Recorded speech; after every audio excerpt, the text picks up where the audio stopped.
ഗോലഗുംബസ് എന്ന് പറയുന്ന ഈ വലിയൊരു കെട്ടിടം 51 മീറ്റർ ഹൈറ്റ് ലെവലിലാണ് ഈ കെട്ടിടത്തിൻ്റെ ഉയരം.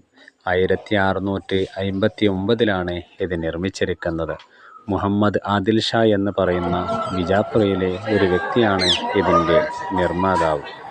ഇവിടെ മുകളിൽ നിന്ന് താഴോട്ട് നോക്കിക്കഴിഞ്ഞാൽ താഴെയുള്ള മനുഷ്യരെ വളരെ ചെറുതായ രീതിയിലാണ് നമ്മൾക്ക് കാണാൻ കഴിയുന്നത്.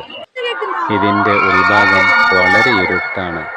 ഇതിൻ്റെ മുകളിൽ നമ്മൾ ഒരു ശബ്ദമുണ്ടാക്കി കഴിഞ്ഞാൽ 7 തവണയായിട്ടാണ് നമ്മൾക്ക് കേൾക്കാൻ കഴിയുന്നത്.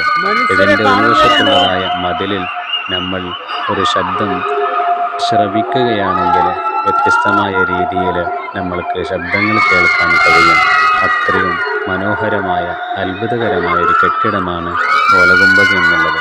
കാണാത്തവരുണ്ടെങ്കിൽ അവിടെ കാണൽ നിർബന്ധമാണ്.